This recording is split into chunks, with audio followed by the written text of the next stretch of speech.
The British pub. What a wonderful invention. Bit of a cliched institution, I know.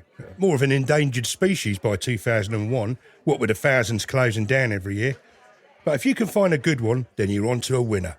My watering hole of choice is the Dog and Duck, which has been run for a goodly long time by mine host Fred Lees. It's become my second home. I first stuck my nose round the door as a snot-nosed teenager. Fred knew I was underage but turned a blind eye. He could tell I was going to become a regular. And since those early days, it's become my social centre, dining room and office. Conduct a lot of my business from there, not to mention my romantic liaisons. Well, the chat-up part. With varying degrees of success, it has to be said.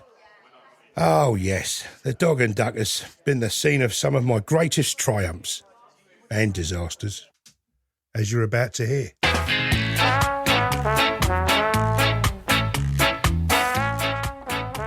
We present episode 1 of Crudely, Badly, Cheaply by Nigel Banks. Whatcha, Jimmy?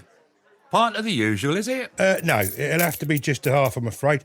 Bit skint at the present moment, as it happens. Oh, unless, of course, you could sub me.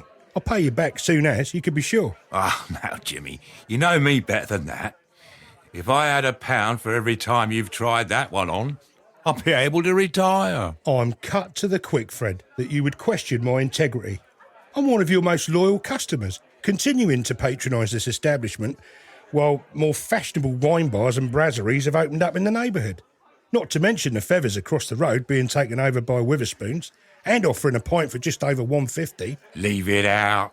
They haven't got a clue how to look after their ale in there. Never clean the pipes. You get what you pay for.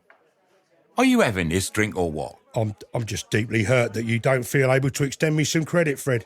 Especially when I've got an absolute cert running in the 3:30 at Kempton. I'll be quids in 2 hours from now and be able to pay you back, with interest. You and your absolute cert. Eternal optimist, more like. Yes, sir. What can I get you? A white wine spritzer and a G&T, please. Coming right up. Roger's soul, as I live and breathe. What are you doing here? Hello, Jimmy. It's been a while. How you keeping? I mustn't grumble. Yourself? Yeah, good, thanks. What are you drinking? Oh, nice one, Rog. Don't mind if I do. A pint of Stella, please. Here we are, sir. Spritzer and a G&T. That'll be £8.70, please. And a pint of Stella, please, for my friend here. Luck of the devil, some people. I prefer to think that good fortune always smiles on the virtuous, Fred. Oh, yeah. I heard old Nick's got a specially hot roasting fork ready to poke you with when you finally meet up with him down below. That'll be £12.50, please, sir. Right, there's 15. Keep the change. Thank you very much, sir. Your customer's always very welcome, unlike some I could mention. He loves me, really. Cheers, Rog. You're very good elf. Yeah, happy days. So, what are you up to these days, Jimmy? Oh, this and that. Ducking and diving, you know how it is. Yeah, same old Jimmy. You haven't changed since we were at school. I bet you're going to touch me for a sub next, eh? Ooh, that hurts, Rog. I should sue you for defamation of character. As it happens, I am glad I bumped into you. I've got a tasty little business proposition for you. Can't fail. Yeah, I've heard that one before. No. Honest, Rog, this one's gold-plated. It's cushy. What's the girl have to do to get a drink round here? I'm spitting feathers. I'm so sorry, my dear. Where's my manners? Here you are. One white wine spritzer. Cheers. Cheers. Aren't you going to introduce me to your friend? Of course. Denise, this is an old school friend, Jimmy McIver. Jimmy, Denise Kearney, my new PA. Well, pleased to meet you. How on earth did he manage to secure the services of such a lovely creature as yourself, Denise? I hope he's paying you a decent salary. Charmed, I'm sure. He's a smooth talker, isn't he? Jimmy? Ha! Yeah. A birds off the tree merchant, if ever there was one. Don't let him fool you, though. There's less to him than meets the eye. I see you haven't lost your razor-sharp wit. Always good of a put-down, Rog. I speak as I find, you know that. Got to be straight-talking in my line of business. And what is your line of business these days, Rog? I mean, last time we met, you were dealing in stocks and shares, weren't you? Oh, yeah, I got out of that a while back. It's too risky. The market became too volatile, especially futures, which is what I was mainly dealing in. I got into property development instead. Much safer bet. Oh, that's my Rog. Always knew when to quit when you were ahead. Unlike you, if memory serves me right. Yeah, okay. Guilty as charged. I'm more savvy these days, which is why I want to talk to you about this business opportunity. Cue for me to go and powder my nose, I think. Oh, poetry in motion. She's way out of your league, Jimmy. Very smart cookie. I poached her from a rival outfit. She'll be running a sizable chunk of the business eventually, once I've trained her up. You giving her one then? Do you mind? I'm a married man. And your point is? I realised a long while ago that we have very different moral perspectives. Oh, come off it. You can't tell me you're not tempted. Even if I were, I never mix business with pleasure. Golden rule. Anyway, never mind that. What's this business proposition? Sell it to me. You got till she comes back, so make it snappy. Oh, right. Well, I've been looking for a gap in the market for some time, and I think I found one. Came from an unlikely source, my dear old Ma. She had to go to a funeral the other week, so she gets her black dress out of the wardrobe, and it needs a spruce up. Well, can we find a dry cleaners in the neighbourhood? Nearest one's in Chiswick, which is a hell of a schlep. So I do a bit of research and find out there's only half a dozen dry cleaners still operating in the whole of North London. Big opportunity, because there's always bound to be a demand. Obviously, there'll be an outlay for the machines and finding the right premises to rent. But it'd be a goldmine eventually. I just need a partner to invest. How much? Well, I haven't done the sums yet, so off the top of my head... No, I don't want guesswork. Do the maths, then come back to me with a proper business plan, all typed up. Then we can sit down and have a proper meeting. See if this idea of yours has got legs. Talking of which, time's up, Jimmy. Give me a bell when you're ready. Here's my card. Make an appointment with Denise here. What's this? My friend Jimmy here is going to give you a call in the near future to set up a meeting. I look forward to hearing from you, Jimmy. Well, yeah, likewise, I'm sure. And now, if you'll excuse us, Jimmy, we need to sit down and have a private chat. Good to see you again. Yeah, terrific. Latest, Rog. Poetry in motion. Bet you can't pull her. How much? 50? 50? That's a bit steep. Oh, OK, you're on. Like taking sweets from a baby. So, I had Roger Soul's interest in my business scheme, if not his actual financial backing as yet. Now, if truth be told, I'm more of an ideas man myself. Balance sheets, sales projections and profit margins aren't exactly my strong point. I'm going to need some help putting this business plan together. Fortunately, I was able to call on the expert advice of Lemmy Arthur, who works behind the counter at the local bookies. Brilliant head for figures he has. I therefore ran a few ideas up the financial flagpole with him in the pub one evening. What do you think, Lemmy? Is it a goer? Difficult to say, Jimmy. Dry cleaning's not exactly my field, but assuming you can find suitable premises to rent in an area with a decent footfall, and taking into consideration all the other overheads, you're going to need a good 20k to set it up. 20k? You're having a laugh. I've as good a sense of humour as the next man. But where money's concerned, I'll never joke. Well, there's no way Roger Soul's going to put up that kind of money. And I've not got a pot to urinate in, so that's put the kibosh on my grand scheme. I might be able to help you, Jimmy. Oh, yeah? How? Well, a mate of mine often gets hold of inside knowledge about runners and riders. On friendly terms with some of the top trainers. He tipped me the wink about some very likely winners next week. Now, as you know, I'm not allowed to put bets on myself, more than my job's worth. But if you wish to do the honours in the shape of an accumulator, you can net yourself a tidy sum. Yeah, only if they win, though. Hell of a risk. Well, you know the old adage, speculate to accumulate. Yeah. Next week, you say? It doesn't give me long to get a decent steak together. Oh, go on then. In for a penny, in for lots of pounds. Right, well, you get another round in while I write some names down. I'll leave them tucked inside my racing post and go for a Jimmy Riddle. Oh, thanks, Lemmy. You're a diamond. Try to be discreet. Don't, for God's sake, put a bet on in my shop. I can't afford any of this to come back and bite me in the bum. If you win.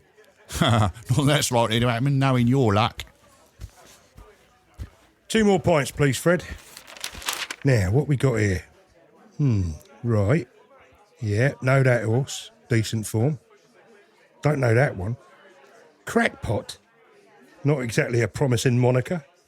Crude remark. Some owner must have a sense of humour. Running in the last race at Doncaster next Wednesday. Bad Company. They were a rock band in the 70s, weren't they? Might be a good omen. Running at the 2:15 at Lingfield. Cheap Suit in the first race at Carlisle. Plus another 2 nags I've never heard of. Well, it's a bit of a motley bunch, but if Lemmy thinks they're goers, who am I to quibble? 2 pints, Jim. Thanks. Here, Fred, you know your horses. What do you think of these? Let's see. That one might do something. Crackpot? Nah, you'd have to be cracked to back it. 33 to 1 are good odds for a long shot on Crude Remark. Don't know the others. I don't follow the GGs as closely as I used to. Why not? Mrs. gave me an ultimatum. I was losing too much, so she told me it was either the bookies or her. No contest. You should find something more reliable to invest your money. Well, that's my plan, but I need a decent stake to get started. Blimey, you took your time. Thought you'd fallen down a plug hole. Oh, I had a dodgy curry last night. That new Indian on Priory Road. Guts have been in turmoil ever since. Won't be going back there again. Well, swilling down pints of lager isn't exactly going to help. Kill or cure's my motto. Well, I've got to shoot. See you, Jimmy. It's been absolutely average, as ever. Good luck with the tips. Yeah, later, alligator. Oh, and thanks. If you win, I'll expect an agent's commission. In your dreams. As it turned out, the turf gods were shining on me for once. I followed Lemmy's instructions and put the bet on at a bookie south of the river. I decided to hedge my bets by just risking a treble on Crude Remark, Bad Company and Cheap Suit. I'd managed to scrape together a decent stake by dint of taking out a loan from a local shark, Maureen Greensmith. I've used her before on the odd occasion. She took over the business when her old man died. Doesn't charge the same exorbitant prices. Come the following Wednesday, I'm on tenterhooks, especially as Cheap Suit strolls in by 4 lengths in the first race at Carlisle. By the time my first 2 selections have won, I can barely watch the screen at the bookies. Lemmy keeps giving me the eye from behind the counter as both of his tips come home. When Crude Remark lines up for the start of the last race of the day at Doncaster, I have to go outside. When the race is over, I ask this punter coming out who won, and he tells me it's not my nag, and I'm gutted. So near, yet so far. Pint, please, Fred, and a famous grouse as well. Celebrating, are we? No, I'm in mourning. Who for? Well, myself, of course. I'm now in hock to Mo Greensmith for over £1,000, including interest, with no prospects of settling the debt either. Ooh, not good. Mo can get nasty when folks welch on their dads. If she sends the boys round, you could be sucking your food through a straw. Yeah, thanks, Fred. You're a real ray of sunshine. Now you know why I gave up betting. There's your pint. I might need to lay low for a while. I've heard Scotland's nice this time of year. Plenty of scotch up there. Here's your grouse. Cheers. What's the damage? You can have this on the house. Oh, nice one, Fred. You're a scholar and a gentleman. On one condition. Sure. Wherever you decide to go to ground, I don't want to know. All right? Because if Mo Greensmith sends her boys round for a little chat to extract the information, I don't want to lose any of my fingernails. My lips are sealed. Scouts honour. You were never in the Scouts, so that's no comfort. Thought I'd find you in here celebrating, you Jamie Dodger. Celebrating? Last rites, more like. What? If I just won a packet, I think I'll be a bit chirpier. Yeah, I didn't win though, did I? Crude Remark let me down. Got a few of my own you can hear as a result. But he did win. Your ship's come in. Do what? How? I mean, what? There was a steward's inquiry. Interference on the home stretch. So Crude Remark was instated as the winner. You did it. You'd have a tidy son waiting for you. Wow, I can't believe it. You are sure? You're not having me on? Of course I'm sure. I came out of the shop to tell you, but he had already scarpered. I assume you knew and you've gone off to collect your winnings. Hey, Fred, pints all round. And more whiskey. Hey, I'm rich. What's all this? I won. Steward's inquiry at Doncaster. Crude remark, you little beauty. You can keep your fingernails after all. In fact, I'll buy you some varnish. What's your favourite shade? Don't you dare. I'll pour myself a brandy to toast your good fortune, but that's the end of it.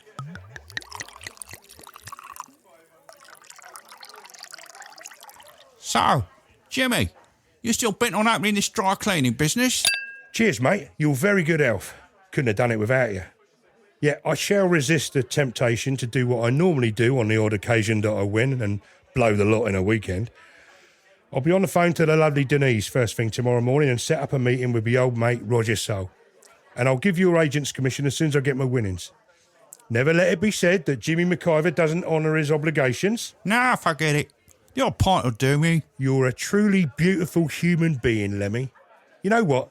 If I were a woman, I'd marry you. I'm getting really worried about you, Jim. First it's no varnish for Fred, and now you're proposing. I think you better go and have a lie down. I will, just as soon as I've had a skinful and got myself properly legless.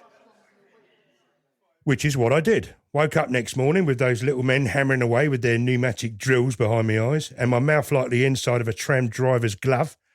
It was afternoon before I got to collect my winnings, then paid the cheque for nearly 10 grand into the bank. I was corpus mentis enough by this time to have made sure I had proof of the legitimate origin of such a large sum.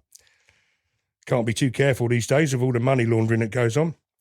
Then I gave the lovely Denise a call, as promised, and fixed up a meeting the following Monday morning, 10 o'clock sharp. Come in. Morning, Denise. Jimmy Mac reporting for duty. Ah, Mr. McIver. Do take a seat? Ta. No, Rog.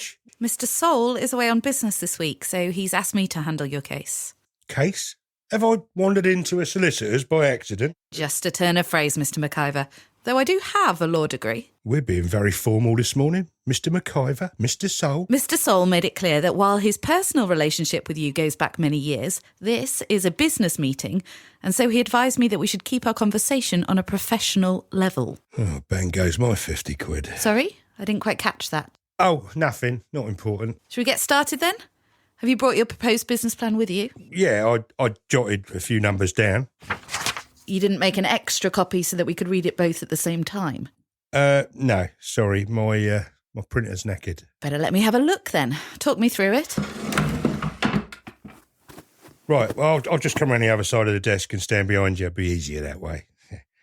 Right, well, as you can see, I've listed all the initial outlay we'd need for equipment and likely rental costs for the premises, plus other necessary expenditure on installing a phone line, advertising, and other start-up overheads. Oh, that's a really lovely perfume you're wearing, by the way. What's it called? Is that relevant? Well, it could be, for future reference, if I ever wanted to buy a bottle as a gift for a very beautiful woman. Would you mind removing your hand from my waist, please, Mr. McIver? Not acceptable. Oh, I'm sorry. I can't blame a chap for trying. Mr. Soule warned me you might get a bit frisky, so I think the best way forward would be for you to leave your in-depth business plan with me. I'll give it due consideration and make my recommendation to Mr. Soule when he returns. Thank you. Good day, Mr. McIver. But that didn't quite go according to plan. Talk about being sent away with a flea in your ear. So I just had to wait to hear the outcome when Roger Soule got back from his trip, wherever that was. Probably playing golf on the Algarve. The omens weren't good, though. Lady Luck seemed to be teasing me, giving with one hand and taking away with the other. In the meantime, I needed to settle my debts with Mo Greensmith, so I make the necessary withdrawal of funds from my now very healthy bank account and hot-foot it over to her office in Maida Vale. My plan was to pay my dues as quickly as possible and make a swift exit, because there's something about Mo Greensmith I find deeply unnerving. She's always calm and polite, but she has these piercing blue eyes that they just seem to reach inside your head and tell exactly what you're thinking before you've even had the thought. Hello, Jimmy. Didn't expect to see you again so soon. Well, I don't like being in hock, so I thought I'd settle up pronto. Oh, that was quick. Didn't give me much chance to make something on the interest payments. Yeah, sorry about that, Mrs. Greensmith. I had a bit of good fortune, and so I'm able to pay it all off straight away. So I heard. Nice little treble came up trumps for you. News travels fast. Ah, you can't keep anything a secret for long in this manner. And Grandma has very big ears. Ah, your ears aren't big, Mrs. Greensmith. They're well, the right size. Oh, Jimmy, what are we going to do with you? You need taking in hand. You got yourself a woman at the moment? No, as it happens. Well, with your newfound wealth, you'll be quite a catch. Just smarten yourself up a bit, get some new threads. God knows you can afford it now. You're not bad looking in a crumpled sort of way. Yeah, you'll do very nicely, Jimmy. Here now, Mrs. Greensmith, you're making me nervous. What's with this Mrs. Greensmith? Call me Mo, for heaven's sake. We'll just get the business side out the way and then we can celebrate your good fortune. Relax. I don't bite. Well, no, it's fine, Mrs. Mo. Here's the money. It's all there. I think we need to have a drink to toast your success. Scotch? Well, it's a bit early for me, Mo. Nonsense. There you go. Aren't you going to count it? Nah, I trust you. Chin chin. But, if you ever did shortchange me, I'd break your balls. No, I'd never do that, Mo. Honest. I'm joking, Jimmy. God, the look on his little face. You had me worried for a minute there. You had the look of your old man then. You knew my dad? Oh, yeah. We went to the local disco, 1967 it would be, the summer of love. We were young and fancy-free, good dancer, your dad. We went on a few dates. Oh, he wasn't a bad kisser either. But then he met Irene, your mother, so we didn't see much of each other after that. Moved in different circles. I went with a few different lads, sowed some wild oats, then met Benny Greensmith. And the rest, as they say, is... Is history. Yeah, I didn't know about any of that. Oh, why would you? It was a long time ago. Let me top you up. Oh, I shouldn't really. I got plastered last night. Go on, it'll do you good. Hair of the dog and all that. Cheers. Yeah, bottoms up. Let's sit down on the comfy sofa with our drinks.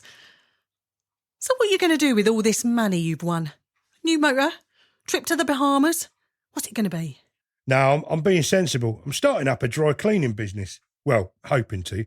I'm waiting to hear if an old school pal of mine is going to come in with me. He's away at the moment, but I'm hoping he'll give my business plan the green light when he gets back. Roger Soul's your man, I believe. How do you know about him? Oh, I know all about Mr. Soul. We go way back. I'm well acquainted with his business operations. I could put a word in for you if you like. Well, it's very generous of you, Mo, but I wouldn't want to put any undue pressure on Mr. Soul. Why don't we wait till he gives me his decision before doing anything hasty? OK, Jimmy. Whatever you say. But I'm here if you need me. Oh, thanks, Mo. That's great. It's good to know. Yeah. Cheers.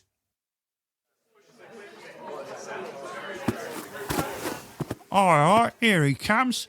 The man who broke Joe Coral's heart. Mine's a pint, Jimmy, as you're in the chair. What about you, Fred? I'm sure Mr. McIver will want to treat his favourite landlord. I won't indulge just now, if you don't mind, but I'll put myself a double brandy behind the bar for later. What are you on, Jimmy? Oh, just a ginger beer, please, Fred. You sickening for something? The sun's past the yard arm, you know. Well, I had a skinful here last night, as you well know, and then I went on to Scarf's Bar in Holborn till well after 2.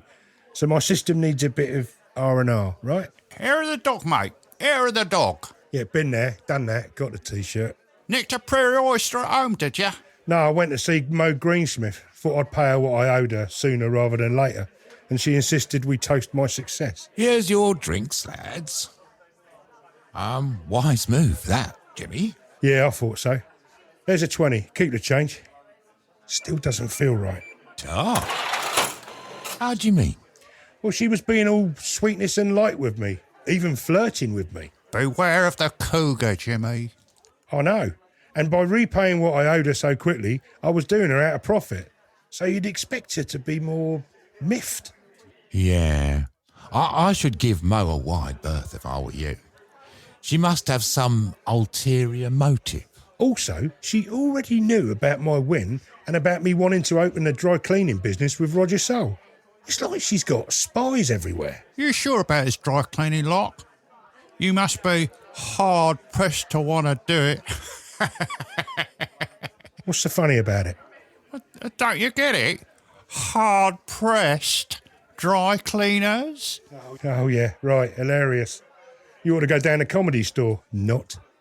Joking aside, you want to be careful, the pair of you. What have I got to be careful about? Passing on inside info about runners and riders in a public place to plonkers like him. As he said, Mo's got narcs everywhere, and if she finds out the source, i.e. Mr. Lemmy Doolally Arthur, is using my pub in his gossip shop, I could get it in the neck as well. All right, Fred, keep your ear on. I only did it at once. Everything's cushy. Hello, Jimmy McIver, who's this? It's me, Jimmy. Just wanted to say how much I enjoyed our tete-a-tete earlier and to wish you good luck with your business adventure. Oh, thanks, Mrs. G, that's very kind of you. See you around, Jimmy. Oh, and give my regards to Fred and Lemmy. Yeah, will do. What was all that about? It was Mo wishing me good luck with the dry cleaners and sending you and Fred her regards. But how did she know? Like I said, spies everywhere. We'd better watch our backs, gentlemen. I'd knock this dry cleaning malarkey on the head, if I were you. More trouble than it's worth. Treat yourself to a holiday abroad instead. Oh, your Barbados is nice this time of year. Not as though you can't afford it, Jimmy. Well, it's tempting, Lem, but I'm sort of committed now. In fact, I'll just give Roger Bell and see where we're at.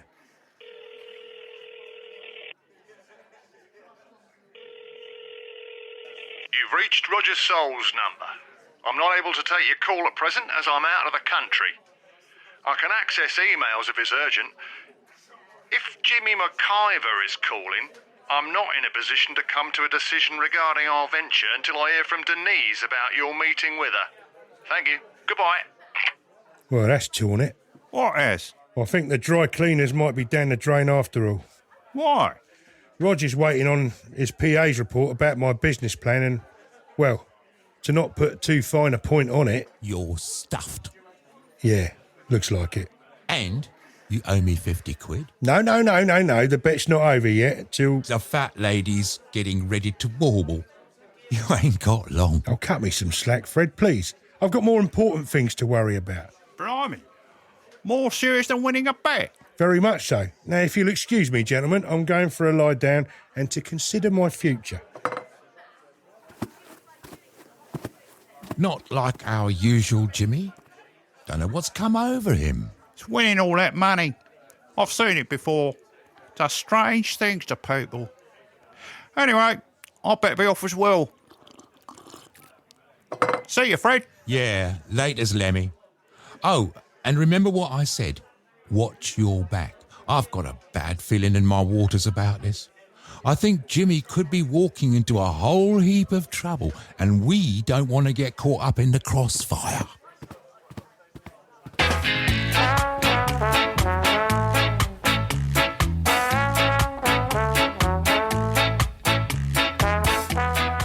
In episode 1 of Crudely, Badly, Cheaply by Nigel Banks, the role of Jimmy McIver was played by Mike Ravano, Roger Soul by Jim Newberry, Fred Lees by Mike Ayres, Lemmy Arthur by Nigel Banks, Denise Kearney by Emma Willits, and Mo Greensmith by Lisa Nightingale. Recording, sound effects and editing were done by Robbie Burgess, and the show was produced by Nigel Banks. This was an Old Dolly production.